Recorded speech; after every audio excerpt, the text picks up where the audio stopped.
MA राजनीति विज्ञान के चतुर्थ सेमेस्टर के छात्र छात्राएं, आज हम पढ़ेंगे केंद्रीय प्रवृत्तियों के मापन, मध्यमान, मध्यांक और बहुलांक, measures of central tendency, mean, median and mode.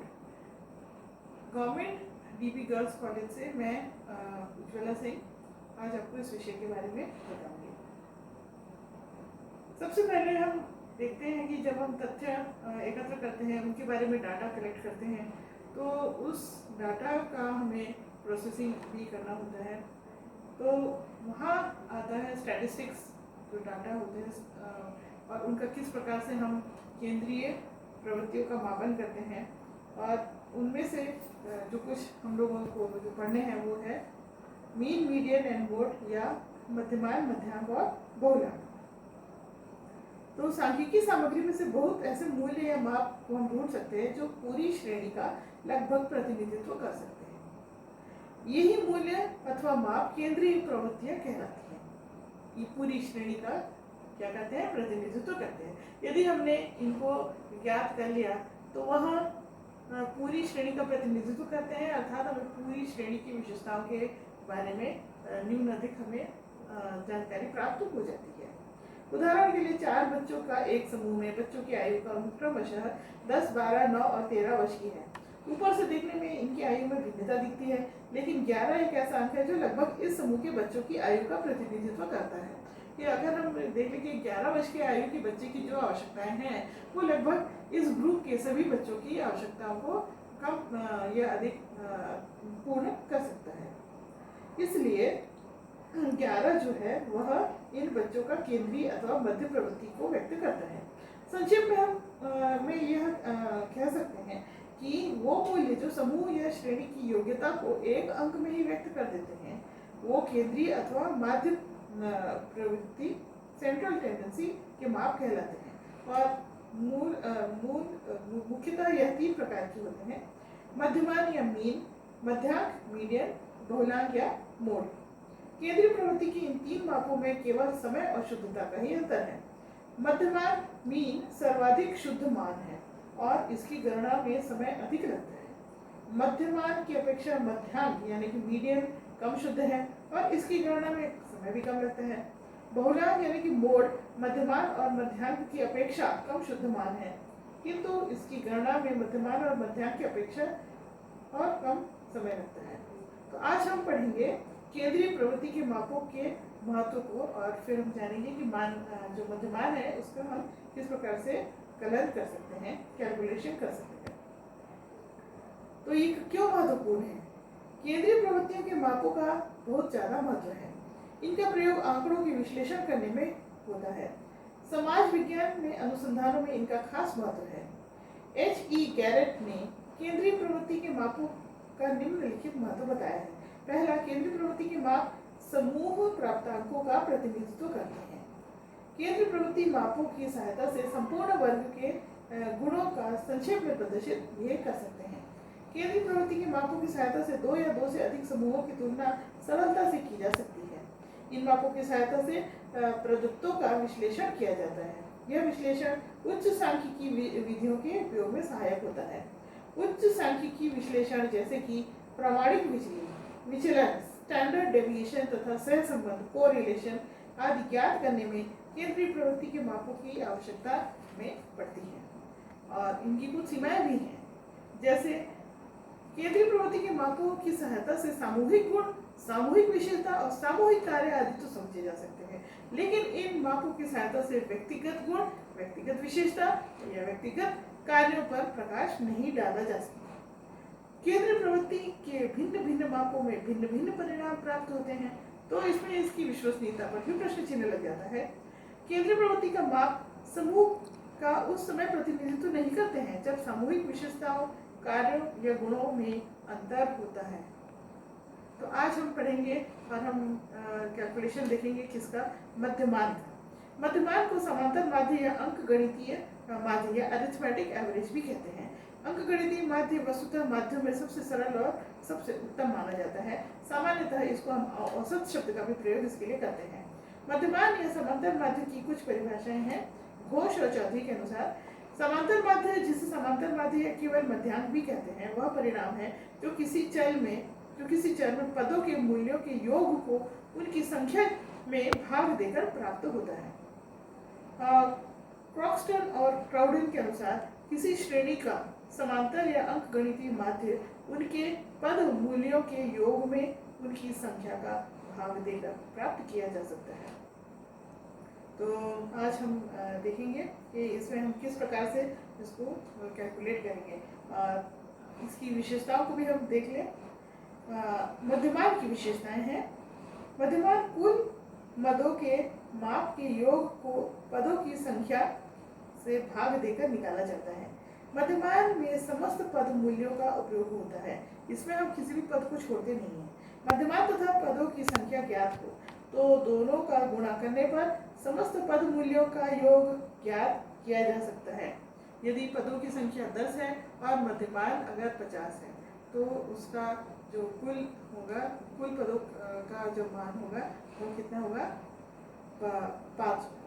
और मध्यमान निकालने की विधि, अंकगणितीय मध्यमान की गणना करने की 2 विधियां हैं। तो आज हम अभी देखते हैं कि ये 2 विधियां कौन कौन सी है। सबसे पहले है प्रत्यक्ष विधि। प्रत्यक्ष विधि में अंकगणितीय मध्यमान निकालने के लिए सबसे पहले समस्त मूल्यों को जोड़ लिया जाता है। समस्त पदों को हम जोड़ लेते हैं और उसके बाद पदों की संख्या का भाग दिया जाता है। भागफल ही समांतर माध्य होता है। मध्यमान ज्ञात करने के लिए निम्न सूत्र का प्रयोग किया जाता है। मध्यमान बराबर सिग्मा x बटे n। और यहाँ हम देखते हैं, ये आप देखिए मीन यानी कि मध्यमान है, ये है सिग्मा x बटे n, जहाँ m का अर्थ है मध्यमान या मीन, n अर्थात प्राप्तांकों की संख्या, सिग्मा अर्थात जोड़। तो 4 छात्रों का प्राप्तांक है। 4 छात्रों को कितने अंक मिले हैं? 10, 12, 14, 16 है। तो m मीन कितना होगा? तो सिग्मा x मतलब इसका जोड़ होगा। तो 10 धन 12 धन 14 धन 16, ये चारों को जब हम जोड़ते हैं तो उसका आता है 52। तो f बराबर हुआ सिग्मा x बटे n, जो कि हो गया 52 बटे 4, और इसका जो उत्तर है वह आया कितना? 13। अब इसके बाद हम आगे चलते हैं कि ये तो हो गया डायरेक्ट मेथड है, जिसको हम कहते हैं प्रत्यक्ष विधि। इसके अलावा एक अप्रत्यक्ष विधि या एक लघु विधि भी होती है, जिसको हम कहेंगे शॉर्टकट मेथड। लघु विधि से समांतर माध्य निकालने के लिए निम्न प्रक्रिया को हम अपनाते हैं। अभी आपके सामने एक तालिका अभी आपको दिखाई दे रही होगी। इसको आप इसका अवलोकन करेंगे तो आप देखेंगे कि आंकड़े जो श्रेणी के किसी भी पद को, जो आंकड़ों की जो श्रेणी है उसमें किसी भी पद को हम कल्पित मान लेते हैं, और साधारणतः दी हुई संख्याओं के बीच वाली संख्या को कल्पित माध्य मान लिया जाता है ताकि गणना सरलता से हो जाए। इस कल्पित माध्य के बाद के पदों से विचलन लिया जाता है, और इन विचलनों में यदि मूल्य कल्पित माध्य से कम है तो ऋण, और मूल्य कल्पित माध्य से अधिक है तो धन का चिन्ह हम लगाते हैं। अंत में निम्न सूत्र का प्रयोग करके समांतर माध्य की गणना की जाती है। अब आप इधर देखिए, इधर आप देखिए, साफ दिखाई दे रही है। इसमें हम देखिए, हम लोग देखते हैं कि यहाँ पे जो पदों की संख्या है वह अधिक है, और यहाँ पे ये है 49 या 49 है, जो कि 0 से लेकर 49 तक आप देख सकते हैं। 50 भी हम कह सकते हैं क्योंकि 0 से है। अब इनको हमने ग्रुप्स बना दिए, इनके हमने समूह बना दिए हैं, और इन समूहों के बीच में, जो हर समूह के बीच में कितने का अंतर है? 5-5 का अंतर है। आप यहाँ से देखिए 0 से 4 के बाद क्या आएगा? 5। ये आप ये समझ लीजिए कि ये कुछ संख्याएं हैं, ये कुछ अंक हैं, ये कुछ छात्रों को प्राप्त अंक हम मान सकते हैं, ये कुछ अंक हैं। तो ये अंक कितने छात्रों को मिले? छात्रों की जो संख्या है वो कितनी है? तो ये जो छात्र है वो कुल है 76 है।